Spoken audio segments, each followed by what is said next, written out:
January 7, 1914. Give them all, O Lord, thy peace and light. Open their blinded eyes and their darkened understanding. Calm their futile worries and their vain anxieties. Turn their gaze away from themselves and give them the joy of being consecrated to thy work, without calculation or mental reservation.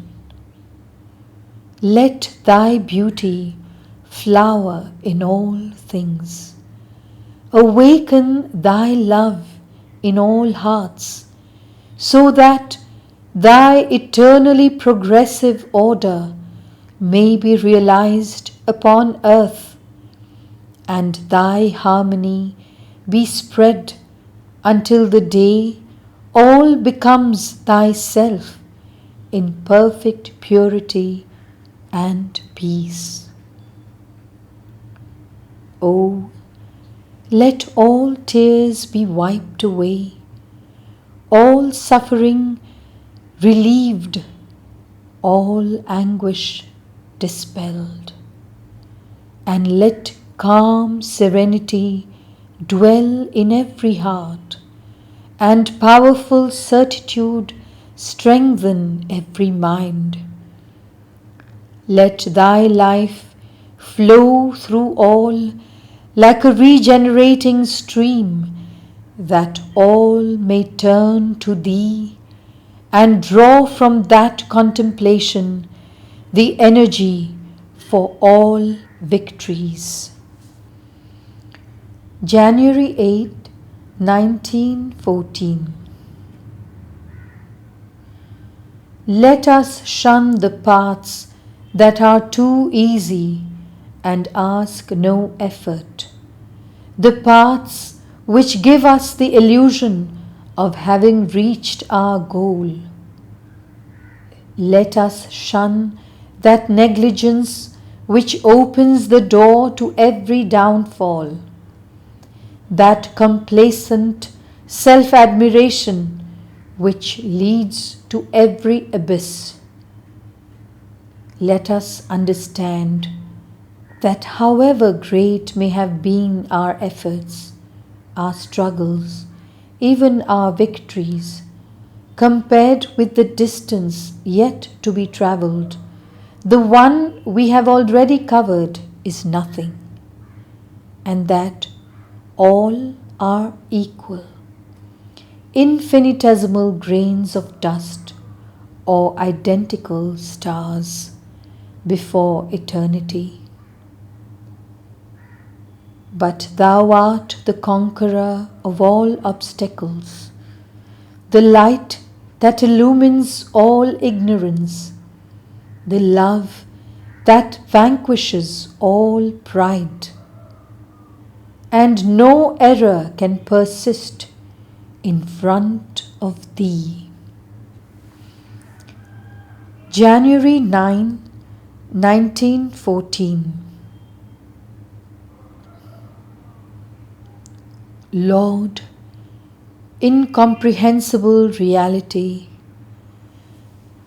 thou who ever fleest before our conquest, effective though it may be, thou who shalt always be the unknown, despite all that we shall learn to know of thee, despite all that we shall ravish from thy eternal mystery, we would go forward, making a complete and constant effort, combining all the multiple paths leading to thee.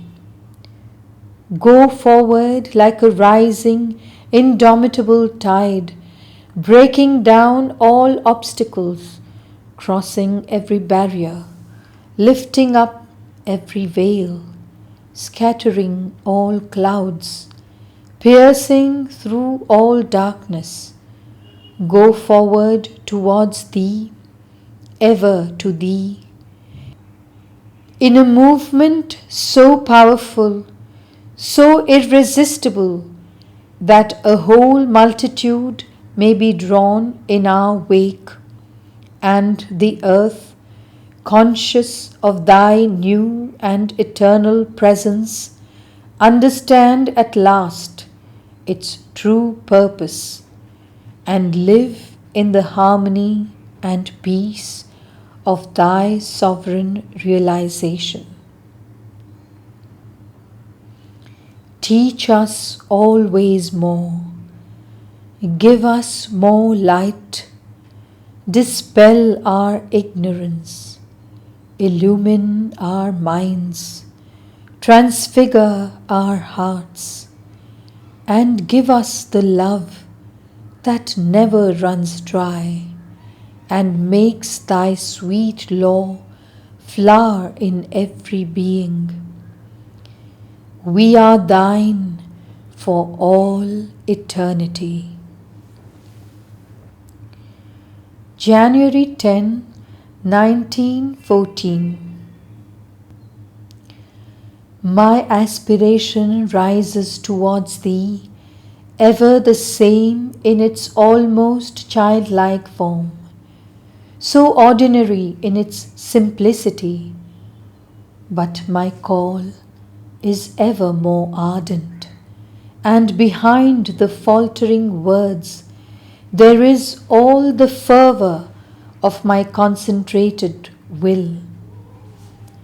And I implore thee, O Lord, in spite of the naivete of this expression that is hardly intellectual, I implore thee for more true light, true purity, sincerity, and love. And all this for all, for the multitude constituting what I call my being, and for the multitude constituting the universal being. I implore thee, though I know that it is perfectly useless to implore thee, for we alone in our ignorance and ill will can stand in the way of thy glorious and total manifestation. But something childlike within me finds a support in this mental attitude. I implore thee that the peace of thy reign may spread throughout the earth. O inaccessible summit, which we unceasingly scale without ever reaching thee, sole reality of our being, whom we believe we have found, only to see thee immediately escape us. Marvelous state which we think we have seized, but which leads us further and further into ever unexplored depths and immensities. No one can say, I have known thee, and yet all carry thee in themselves and in the silence of their soul, and can hear the echo of thy voice. But this silence is itself progressive, and whatever be the perfection of the union we have realized, as long as we belong by our body to the world of relativity, this union with thee can always grow more perfect. But all these words we use to speak about thee are only idle talk. Grant that I may become thy faithful servitor. January 11, 1914. Every moment, all the unforeseen, The unexpected, the unknown is before us.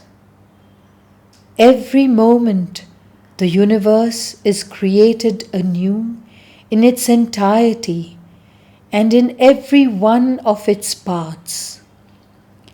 And if we had a truly living faith, if we had the absolute certitude of Thy omnipotence and Thy sole reality, Thy manifestation could at each moment become so evident that the whole universe would be transformed by it.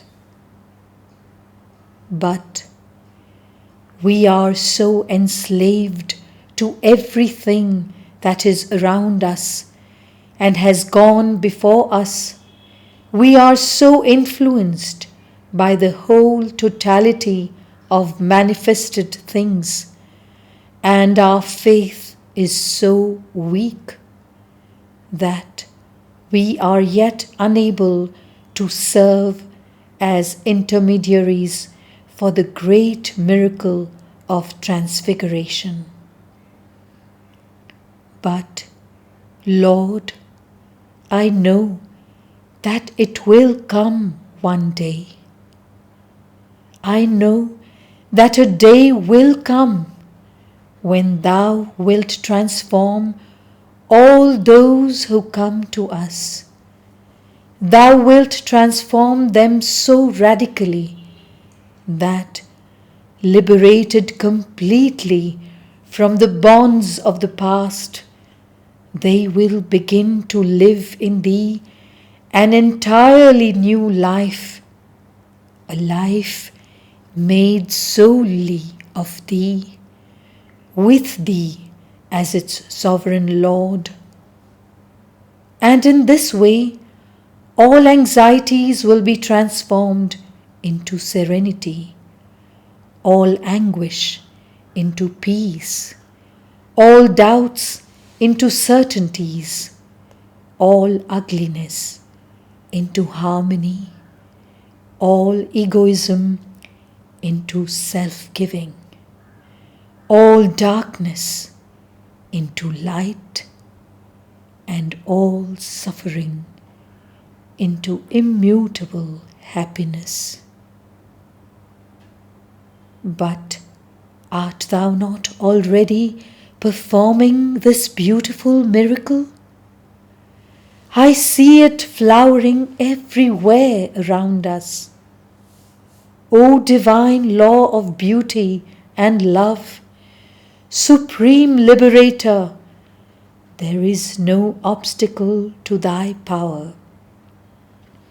Only our own blindness deprives us of the comforting sight of Thy constant victory. My heart sings a hymn of gladness, and my thought is illumined with joy.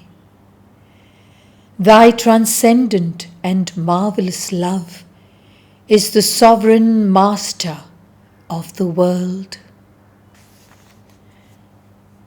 January 12, 1914.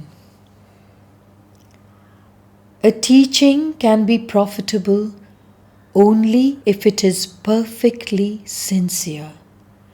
That is, if it is lived while it is being given. And words often repeated, thoughts expressed frequently, can no longer be sincere.